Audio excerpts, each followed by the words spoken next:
Interesting conversation where health and corporate meets.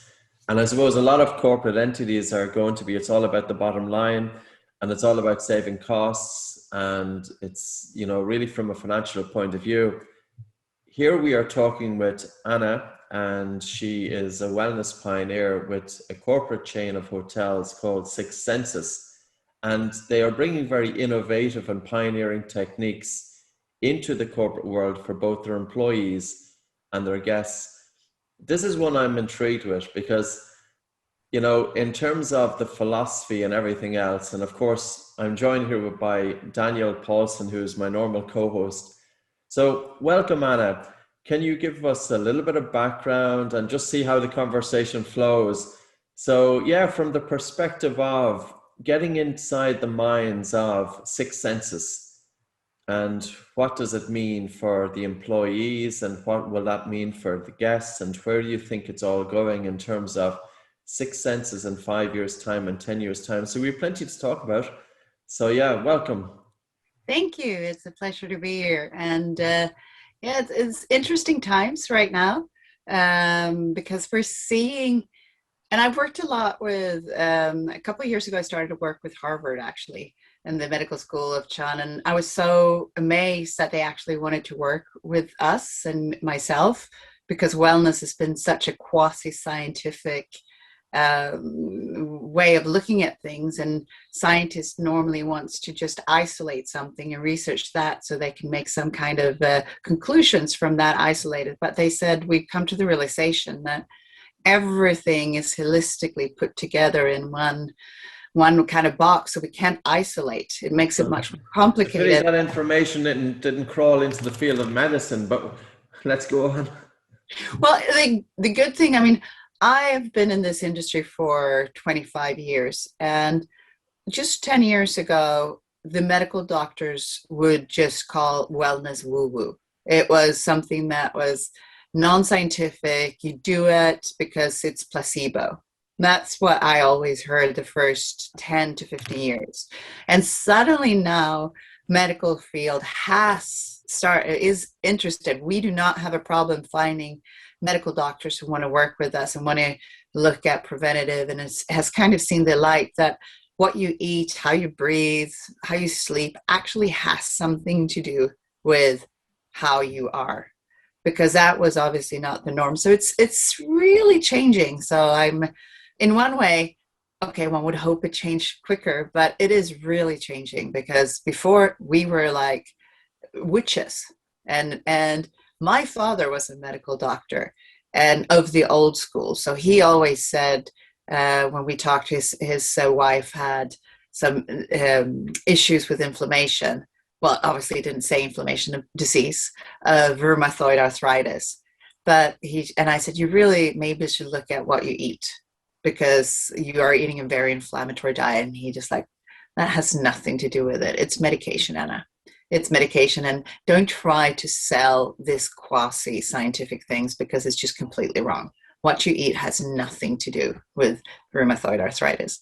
So there was no point. There was absolutely no point. But today it is a change, which is really wonderful to see, even if one hoped it would be different. One can look at the negative, but I would say there is definitely a change. Which is great. It's amazing to see the change happening,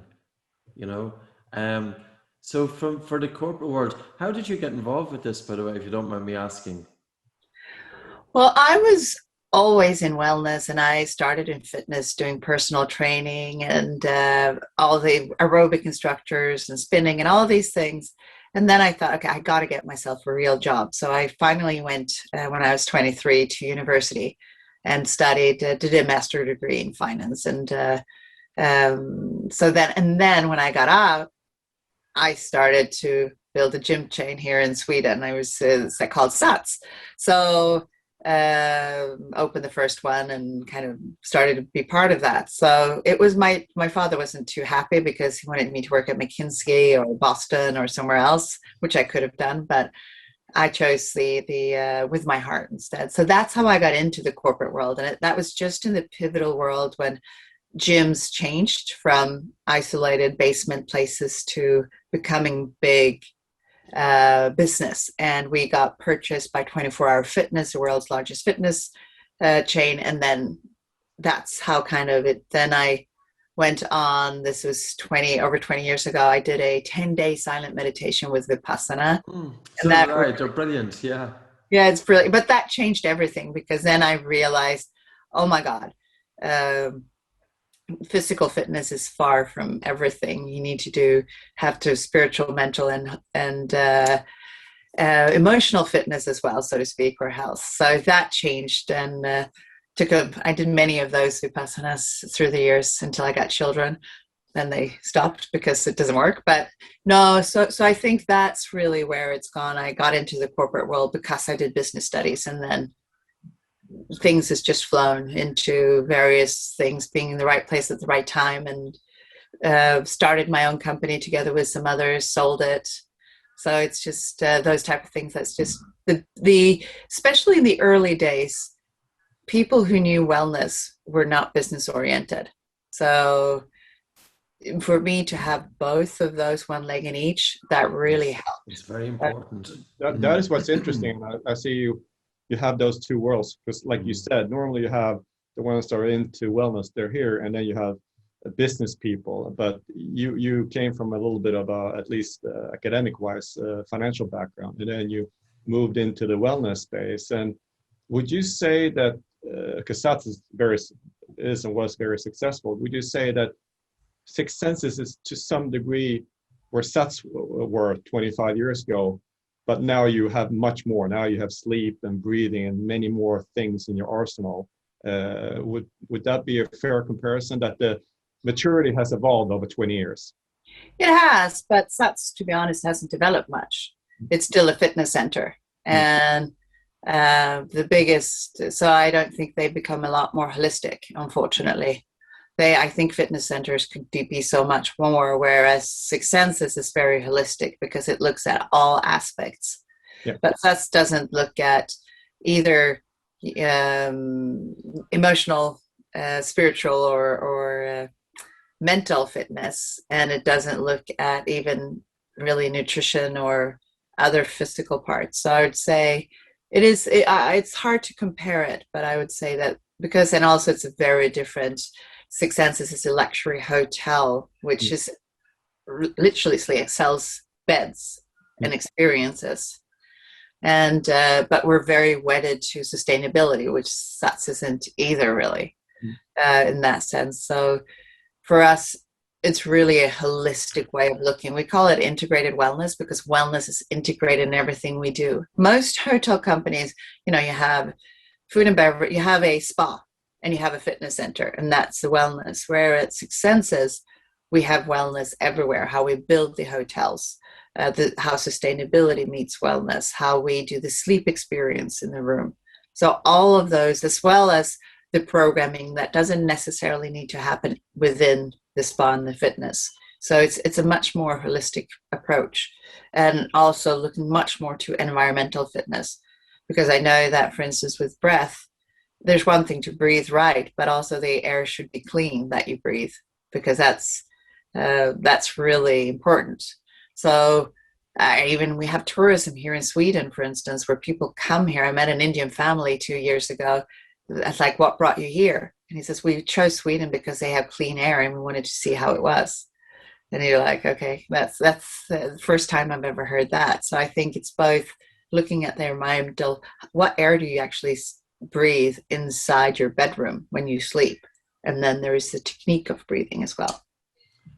I'm just thinking, I'm just trying to get my head, if I was a hotel developer and if somebody approached me and said that we're going to make sure that the air is really clean and we're going to build this hotel according to these specs and we're going to bring in all this wonderful stuff, I'd be wondering if was it financially feasible. Can you give us a little bit of an insight into that, like in terms of, did you feel it was a risk, or did you feel that, how did you know that the market was ripe, and what sort of people do you typically attract to Six Senses? Well, when it comes to developers that want to develop a hotel and then they approach, usually there's more and more people who have challenges within their medical and wellness journey through life. So they've realized that wellness is a very important part of being well or curing their disease, etc. So they're read up and then they say, okay, I want something that match my values. And therefore, so most of our developers actually are passionate about this and realize the wealth they have is as much their health. Wealth and health are the same thing. So I think that's one thing. But then there is also people, the growing interest of wellness and knowing that wellness in 70s was a new world. No one knew what that was. It's a fairly new world in our vocabulary. But the growth of wellness the last couple of years is that people want to go and be well. So for people with the money side, also say it's a no-brainer. So I think that is one. What with the people that we attract to Six Senses are people who are mostly they're curious. They've done a lot of them. I mean, our hotels are costly and they've done all the normal bling and they're tired of that. They want to have real experience. For them, luxury is we have chicken farms in most of our location if possible. Wow. So for them, luxury is to go and pick their eggs and put their name and then eat it and then they have it cooked for breakfast, or go to the organic garden and pick food and then make their meal together with their family. That is luxury, and not to get everything served with very highbrow servants that are there. So I think those are the people, and then they're curious and want to see, okay, walk barefoot, and that is really good for your health. Breathe differently, sleep well, and they get this. So they come and they come in one person and they leave another, and they've learned something, whether small or big, during the way. Mm-hmm. And I think that, and also those people who are wanting to do good, because we've been plastic free. I wouldn't say plastic free, but we've had an aim to be plastic free. Our goal is to be plastic free by 2022. And we haven't had plastic bottles for the last 10 years. We have our own water bottling plants. So we're looking at cling wrap in kitchen. We've stopped all sous vide food cooking since several years back. I don't know any other hotel chain that does that, because otherwise you cook sous vide, you cook in plastic. And that's what most restaurants, all fine dining, because then you get a perfect results for your meat or your fish or anything. We stopped that many years ago because obviously the microplastic goes into the food when you're cooking it, and especially heating plastic is really bad for you. So people that's that not are necessarily disclosed though when you go to a fine restaurant, that you could be eating plastic that's leached into the food. no, it's not. And just all the way on how we store food in our kitchens, all the plastic container, and then talking when we get delivered meat. For instance, it's not to wrap it in plastic.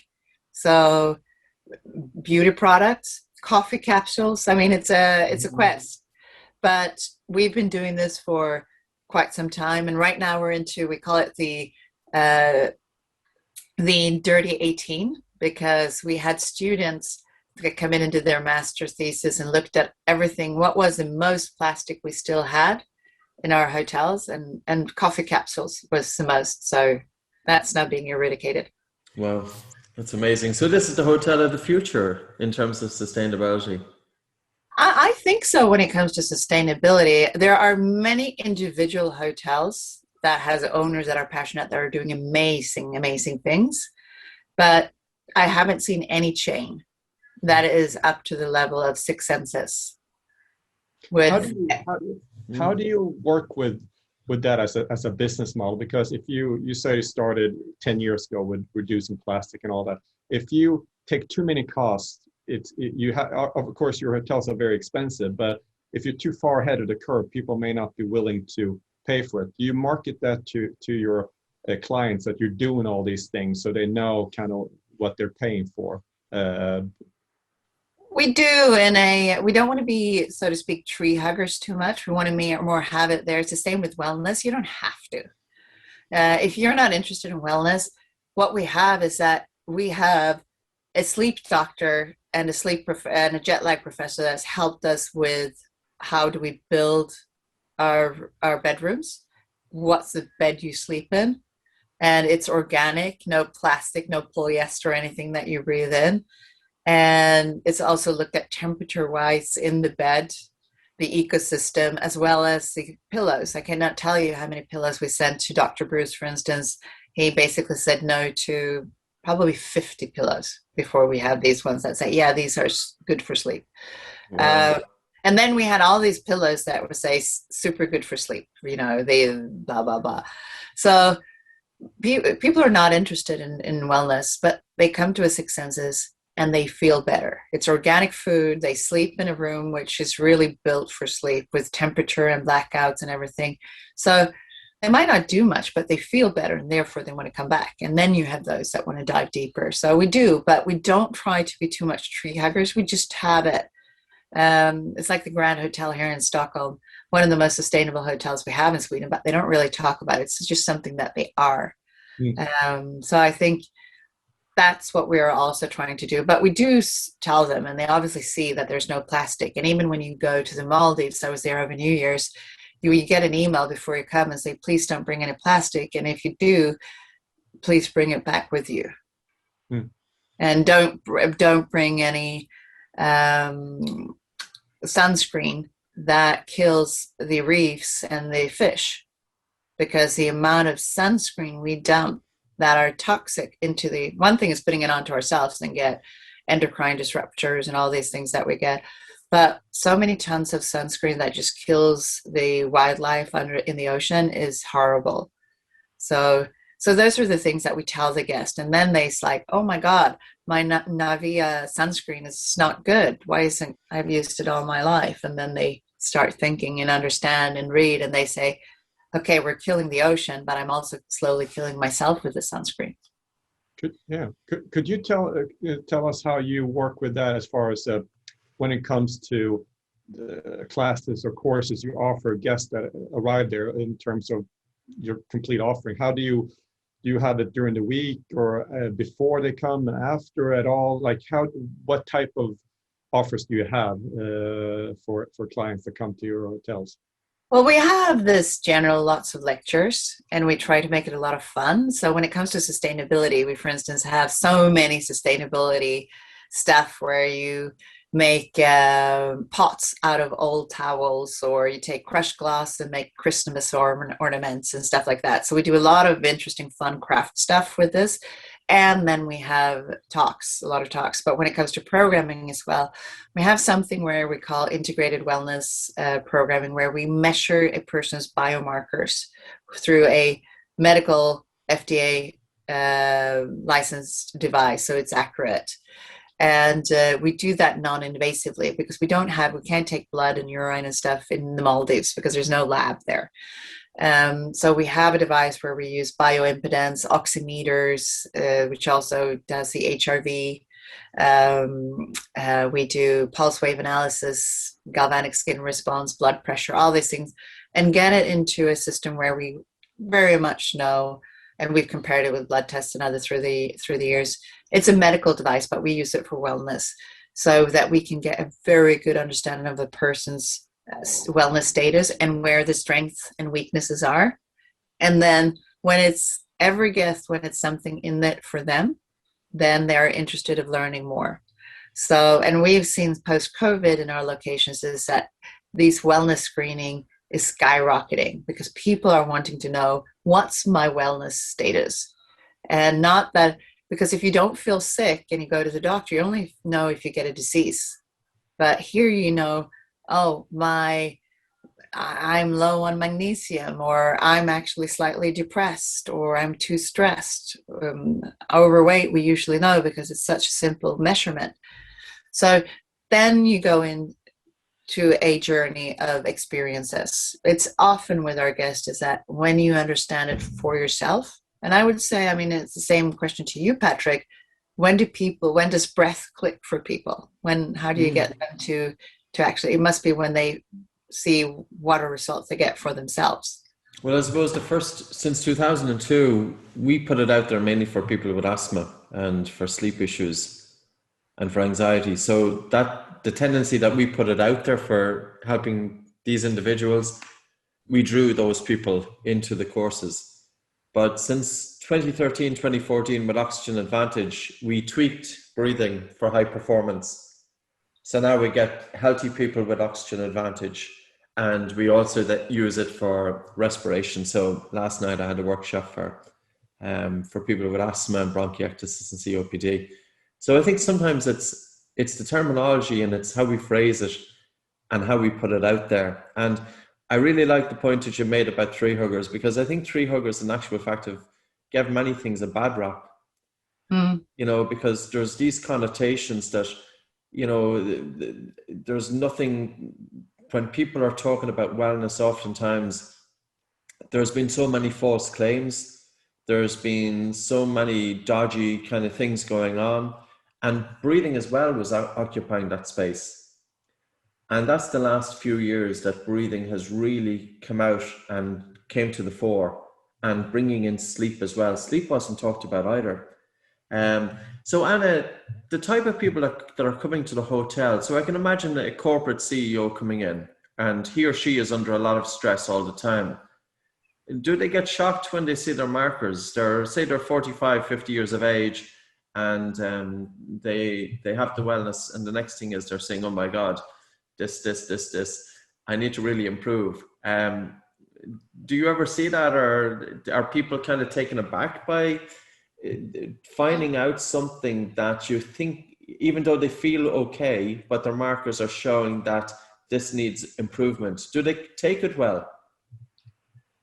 We've had, and I'm going to put myself in a bad position here because one shouldn't be judgmental, but Sure. Middle-aged male business leaders, when they get negative markers, who feel that they're good, they just don't believe in it. They're angry. They can get very upset. And in particular, because when you measure these biomarkers, they are for what is it today? So if you've had a dinner with lots of wine the night before, your inflammation markers are pretty high. And we can really show that what you've eaten, if you had a big steak and wine dinner, then your markers of inflammation, and they're like, this is not correct, it's not right. We have a couple. I just don't believe in this screening. It's and it doesn't matter what, and you just kind of so I would say we do get that, but more often we get the amazement of surprise, and especially when we have medical doctors who know or has done, or someone who's done in like an executive health screening, and literally what they're saying, and then they get the same results but in 15 minutes, and they're like, oh my God, I paid several $1,000s for an executive health screening, and here you're saying exactly the same thing, but such simple. So that's mainly that doctors and experts or people who's done this and know themselves pretty well, they get absolutely shocked on how accurate it is. So we got those, but otherwise it's mainly women is somehow better and like, oh my God, oh, is it that? Okay, I need to work on that. Whereas men just like, don't believe in it. Yeah, men until something goes wrong, until their prejudiced, until their leg is hanging off, then we decide to do something about it. That's the way we are, unfortunately, good or bad. Would you say, Anna, that are most people coming there and experiences that kind of for the first time, or is it more of an extension that you're already very healthy and it's just an extension of that's where you want to travel to? You don't want to travel to the normal destinations and hotels, or you have 50-50 of both? I would say we have 50-50 of both, and there's often those that are interested in their health already are the ones that goes and tries this. We've had numerous of either the husband or the wife persuade their spouse to do this. They've done it, they love it, they go there, and then we have people sometimes that extend their stay for weeks. When the wife, I have one where the wife made their husband who wanted to do diving in the Maldives to go and do this, and then he was like, oh my God, okay, let's book another week. So they stayed on for another week, and then it went so well with the results they were getting, so they did another week. So we get a lot of those of where they go into a specific program. But it's also what we see is we're not a destination spa, and what we see with behavioral science, if people want to make changes to their life, to do the 180 degrees doesn't really work in the long term. You need to do small steps. So for us, if we can teach someone just some small tips on how to apply and become better when they get back home. Then they see the results, and then they want to build, and they want to build, and they want to build. And then they come to a much better space. But as we know, after New Year, when everyone rushes to the gym and does the 180 degrees, and it lasts for a month, 2 months, and then you're back to where you started. So for us, it's also to do a bit of a milder and just teaching them. And sleep is a simple way to do that with. So we focus a lot on sleep, because when people can understand why they have problems sleeping and how easy it is to fix it, that is like, oh my God. And then when you start to sleep well, your brain starts working better, and then you want to do more. So it's that incremental, but most people have already dipped a toe, and then they either go further or they persuade someone who they think really should do this. And it's a non-invasive, simple, easy way to do it. And we always have at least 2 very well educated experts on every location that can talk to the guest on that level, that understands anatomy and physiology on a higher level, a minimum of 5-year degree of some kind of exercise physiology or doctor or naturopath or somewhere of that level. And we also have generally a university degree yoga teacher, which means as a yoga teacher, you have yoga teachers and yoga teachers, but you need to know what every move does to your nervous system, to the whole way of what actually happens when you do a twist. So that's a level, because we also do result-oriented yoga for, anything from cancer to sleep. We have sleep yoga, we have detox yoga. So, and that's different types of yoga for different types of ailments or results that you want. It would be very interesting to have, sorry, Daniel, sleep clinic. Because a lot of these guys that you're saying that don't necessarily believe the results, sleep apnea is quite common, especially in the middle-aged cohort, male-driven, and a simple polysomnography and showing them that you've had an AHI of 15 or 20 or 25 or 30 events per hour, and that would be an interesting one. And then giving strategies to help reduce it, because I think the sleep market, sleep apnea is very much underdiagnosed. It's estimated that up to 90% of individuals are not diagnosed, and 50% of people with sleep apnea are not overweight, so they don't meet the typical criteria, and 25% of them don't experience neither subjective nor objective sleepiness, but it still has its toll on the heart. High blood pressure, increased risk of stroke, increased risk of heart attack. So yeah, I'm just thinking it's amazing really, the more you think of the application, that it's very practical as well. And a time out. I think it's necessary as well to make those changes, that you have to get out of your environment, because if you're in your environment all the time, you get too caught up with the day-to-day activities. But when you're taken out of the environment, and you have 7 days, and you have 7 days to give attention to yourself, because in the Western world, we don't necessarily have all that much time to give attention to ourselves. So many things are taking our attention. And I know recently there was a report that came out, even with social media and mobile phones, how it's causing burnout, because people are constantly switched on. They're constantly expected to be responding to WhatsApp messages, emails, text alerts, social media alerts, and all of this is going on 24/7. And to take somebody out of that environment and to put them into a new environment and say, this is for you. Now you can place some attention on yourself, and it's time that you give yourself some attention.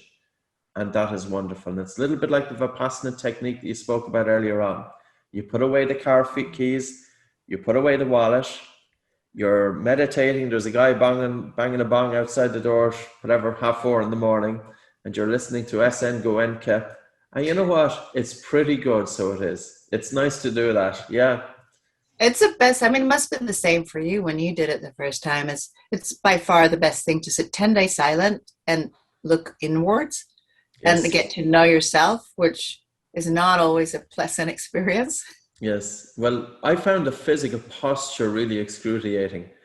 And it's almost that you're surrendering into it. And somebody asked me, what did it feel like? And I know I shouldn't be kind of mentioning it because I don't want to put anybody off. It's a wonderful experience to do it. But sitting in the lotus position for 10 days, then my legs absolutely got so sore. And here's the challenge. You're feeling extreme discomfort, and you're training the mind not to react to the discomfort. And it's a great tool in terms of training the brain that then when you meet stress in your everyday life, that you would think that your ability then that you're not reacting to the situation because you've already trained the brain not to react to extreme discomfort. It's very clever, Anna. You know, I tell you a story. I was working out, and I suppose I was doing the food at another Vipassana going back, I don't know, 10 years ago. And this guy pulls up in the car, and he was boxed in. I said, if you had to leave in an emergency, you know, you'd be better off not being boxed in. But I think the very fact that I sent that to him, I planted a message that he wasn't going to complete the 10 days. And about 3 or 4 days into it, the same guy getting into his car, driving off. So I don't know if I messed up his Vipassana experience. But anyway, it's not for everybody, but it's a great experience at the same time. Yeah, I would recommend. But you have to be called for it to do it. Yes. Like all of these things, but it is absolutely, and they say 3 to 4 days. I've also done the food once actually, and it's a great experience to understand and see all the nuances in a different way. Yeah, but you know the funny thing is, and it's you see people who are meditating, but they don't necessarily carry it into their everyday life. If we're in that environment, we should also be realizing that in terms of bringing a stillness and the quietness of the mind and bringing our attention into present moment, it's not just while we're sitting on the mat or sitting down, but we're taking it into our everyday life. And I've seen the kitchens in Vipassana that there will be tension inside the kitchen. And I'm thinking this is the human state, that they're doing meditation outside on the mat, and inside the mind is going cracked again. And that is the challenges of the mind. How do we bring this state into our everyday life? And those that do are those that succeed. And in terms of concentration and focus and attention span, this really comes into being here, because you spoke about sleep, you spoke about breathing, you spoke about nutrition. You cannot have focus of the mind unless you have good sleep, good breathing, and good nutrition. I don't know all that much about nutrition. Sleep and breathing we work with, and I would put them down as the pillars of concentration and attention span. And everybody needs that, regardless of whatever endeavor we do in life, whether we are running a family, or the teenager in school, or the university student, or the corporate worker. We need the capacity to hold our attention on one thing, which is concentration. And we need to be able to hold our attention on one thing for a period of time, which is attention span. Society demands it, but nobody teaches us how. And this is why I like the spiritual end of it, that you're bringing into the hotels as well, that you're giving these people these tools that they can take away with them, that it's not just the experience inside the hotel. Because oftentimes we go on a holiday, we have great time, but we nearly need to relax when we come back from holiday, as opposed to going on holiday as a true recuperation, and then learning tools there that you can take outside and into your everyday life. Yeah, it's interesting. And that you mentioned the spirituality part, I think that is also something that's I do want to add one thing. I think sleep, breathing, and hydration. Drinking good water is also, we know that even before, if we feel thirsty, we're dehydrated, and the brain functions so much less in the water exchange in the cells. So hydration, I think. But I think going into spirituality, which is important, and I think that's been something that's been neglected because it's thought of as being religious, but it's more about having a purpose of life, or finding what makes your heart sing. So we have a program called Reconnect with Your Heart, for instance, where you learn gratitude. You get a gratitude journal. So you write gratitude every day, just 3-4 points. I'm not much for journaling, but I can write what I'm grateful for. and always not just thinking it's my kids and the sun, but it's small things that I saw that beautiful bee and whatever it could be. But what that change to your whole brain structure, your mood, all of those things that are incredibly important for us. And I think this pandemic has shown us that what is important for our heart, like friends and family and connection, finding joy. I saw on the Times covers, like the quest of finding joy in life. That's what's important. We see that working from home and being with our family, being out in nature is so much more important. And these are all things that is part of the spirituality of life. And that's something that we want to teach our guests as well, because they're searching. And science has decided, for instance, that love is nothing that has any effect of our healing, because you can't really measure it. You can't put it in a box. But love is what all three of us and everyone listening to this is what we live for. We want to be loved. We want to love someone. That's the most important factor in life, is love. And yet science has just kind of said that that has nothing to do. We know that people get healed with love or sick. So I think talking about love, curiosity, and we know ideas doesn't come from science and boxed in. Ideas come when we're driving a car, in the shower, going out for a run, because then we're not thinking. We're not being scientific. So that is something that we are teaching our guests. And I think that when it comes to longevity, for instance, which is one of my favorite topics nowadays, because now we know that aging is not a destination, it's a disease that we can change. We don't have to age in the way we do. So I think that curiosity, for instance, is one of the most important things. So we try to teach and talk about curiosity, because when you're curious, you don't judge people or yourself. When you're curious, you're open-minded. And then it's not about which country is doing the right thing with COVID, so the vaccine good or bad, or you're wrong, I'm right, women are like this, men are like that, whatever. You're just curious and open. And that means that you live longer. You can't actually be depressed if you're curious. Science. More accepting is what you're saying. Yes, you're open. We don't ever know the truth, really, anyway. We're just kind of, it's clouded by our own perceptions and conditioning and social norms as we were brought up. Yeah. How do you bring that deep dive from the hotel vacations into, like Patrick said before, like everyday life? So you get that fantastic 7 or 14 days, and then you are you left by yourself, or do you get tools to do this on a continuing basis after you leave?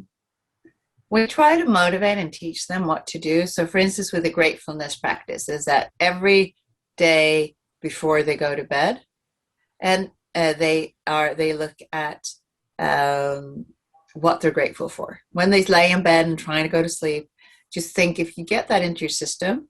Now, the good thing is that it's also been shown that the last thing you think about before you fall asleep will be reflected in your dreams. So if you're falling asleep as you're worried about finances or your child or anything else that could be on your brain, you will potentially have nightmares about this. And we hate nightmares.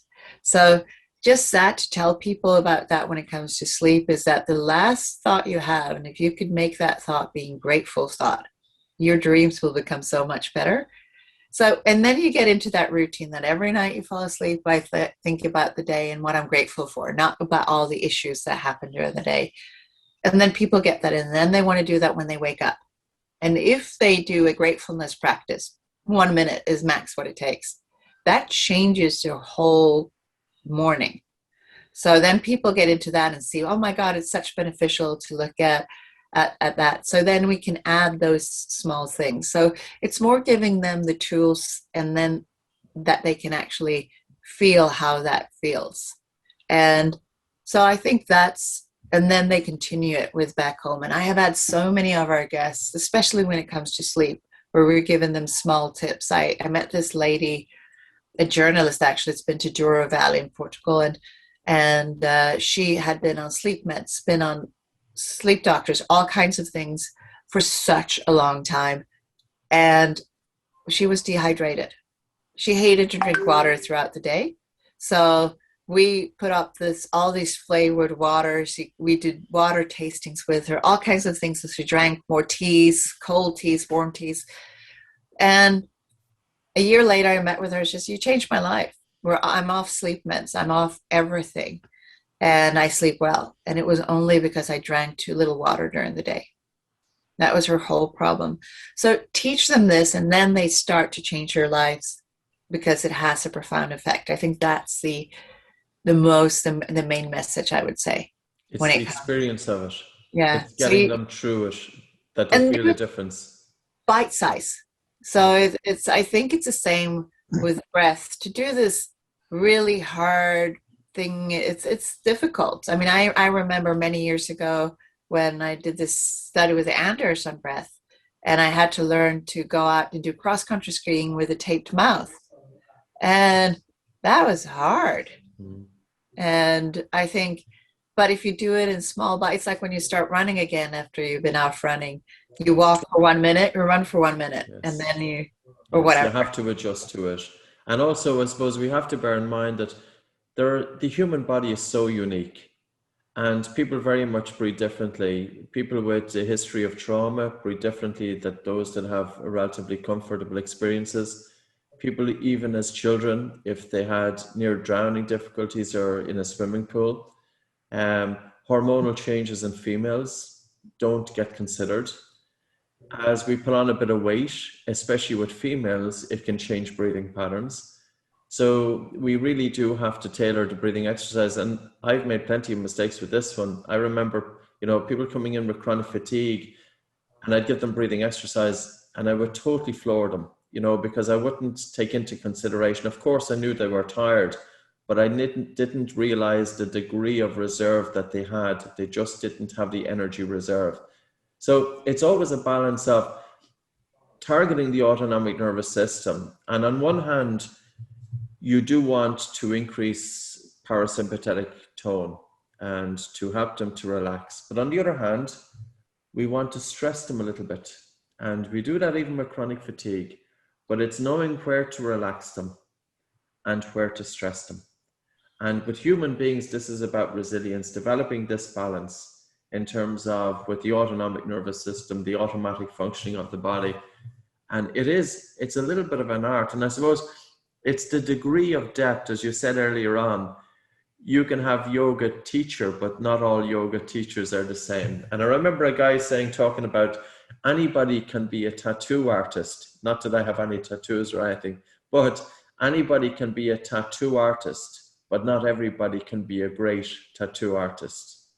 And this is what we have to bear in mind with different people in different occupations. It's all about degrees of success. I agree. That's well said. You'll remember the tattoo guy. I will. From good to great.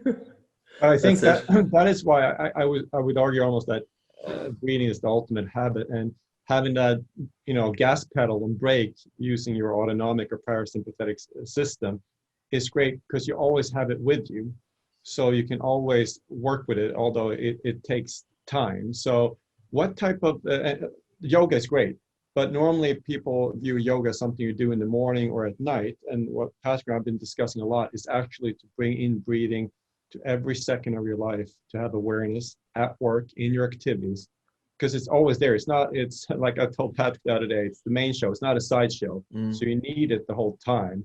So I think it can help you solve a lot of things if you have health issues, but also concentration and so on. So what type of, you have, I guess, breathing workshops or yoga workshops as well that are focused on breathing to some extent, I'm guessing as well. We do, and we do a lot of pranayama work. Yoga is actually the art of breath more than the art of movement. And so most yoga teachers, when they go in deeply to yoga, say that's much more important than the movement is just supplementing the breath, and the breath is everything. And I think it's about learning on how to breathe. I think the difficult thing, what I would love to, because I was trying to find something like a desktop app for breathing for myself, where if I would have a little round circle, because I sit in front of the computer, as you guys probably do most of the day, and I forget to breathe consciously all the time.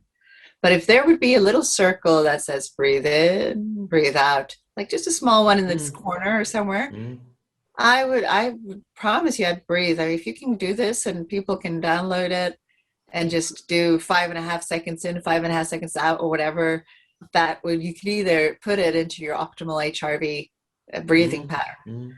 Yes, That would we will have it in the new app.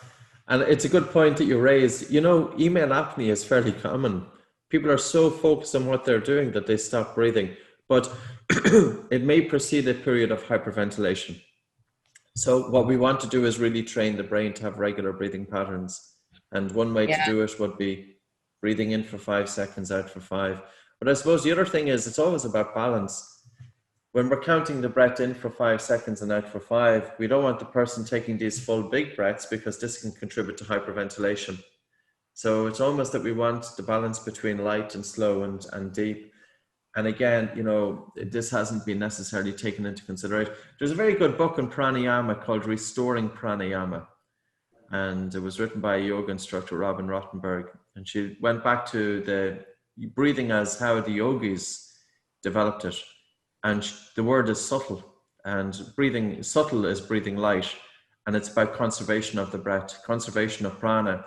But oftentimes that's forgotten about in the teachings of yoga in the Western world. So yeah, I believe yoga has such a tremendous application with breathing. So Anna, I'm very conscious of your time. So I'd say in the next couple of minutes, we'll come at it. So can I ask, the future of Six Senses in 5 or 10 years' time, or whether the hotels in general will follow in your footsteps? Because clearly this chain is absolutely a pioneer. And the risk is always with pioneers that you're bringing out something new. Innovators are introducing a new concept, and after a period of time, other hoteliers are going to see what works and they're going to follow suit. Do you expect to see, will you be, you know, in terms of other people occupying this space, do you think it's going to become the norm, what you're doing now? I do. I think what we've seen with plastic, like water bottling plants, for instance, on hotels, is starting to become the norm everywhere. 10 years ago, we were the only one who had that, as no chain had anything like that. And millions of water bottles just go through. And I'm seeing more and more that this is becoming a norm. I spoke to Elena Malmefeld, who works with us and supplies our integrated wellness screening devices. And she's been contacted by so many other hotels that want to have the same as Six Senses. So slowly it's following. So it's also a bit of you have to stay on top of that. And I think breath, and not only because I'm speaking to you today, you both, but I think breath is like a beautiful way in a segue into both the physical science and the spiritual world.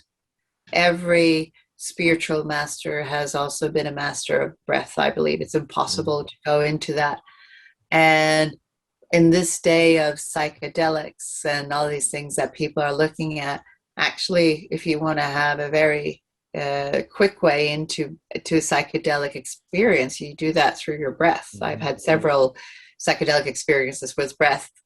And so it is really with breath, the meeting of both the spiritual and the physical world. So I think this is a segue, which is really interesting to the future, is when people start experience what breath can do to you on a variety of ways, on a increase of positive like DMT and other things, or to calm your stress, or to get you into an alternate reality, or just physically health. I think people are going to follow that as well. So right now, I think breath, everyone is into sleep now. Every hotel, and it's been magical why they haven't, because that's what we sell sleep. That's like our main, but I think breath is going to be a big one. I think longevity is going to be a big thing that people are going to follow because people want to live healthier longer. So yeah, I think that in 5-10 years time, we're also going to have what I see with Six Senses is we're going to have a much greater marriage between science, wellness, spirituality, medical field working together. We're already seeing this. And I think hopefully what we're going to see that people are not relying on pharma and big pharma for their own personal health and wellness, because usually when you take any type of pharmaceutical drug, there is a negative side effect with a positive effect that you potentially can get. So to stay away from that, I think that's going to be, if we're allowed, with their monetary interests. Interesting times right now, but nevertheless, I do think, and I might be naively hopeful, but that's where I see if things are going. And I mean, I'm a shaman also, or initiated shaman, and when I go on advanced courses of, where you talk about that there is no time or whatever in shaman, there's the biggest work group that's on these highly advanced courses or discussions are medical doctors. So evolves as, and then you have the rest is like one from here, one from there, but there's always about 25% medical doctors. Wow. Who really, they're seeing that in order to heal, you need to, and it's not enough for the physical world. Our best spinal surgeon in Sweden is a shaman. There's a reason for why he is the best spinal surgeon. And of course, he's very talented, but also he brings in the energy work. So you don't really talk about that much. But so I do think that meeting of environmental health, preventative health, spiritual health, and also medicine, because medicine has a lot of, and science, it has a lot of good, it has a lot of bad. But so I think that's what we're going to see in the future, and to be open for that, and to be welcoming. I mean, myself, I've been cast out of the medical world as a charlatan because I'm a wellness person for many years. And I know I shouldn't sit there and say, no, you were not nice to me before, I'm not going to be nice to you now. It's like, just welcome it and see. So I think that future is going to be really, really interesting to see how that comes together.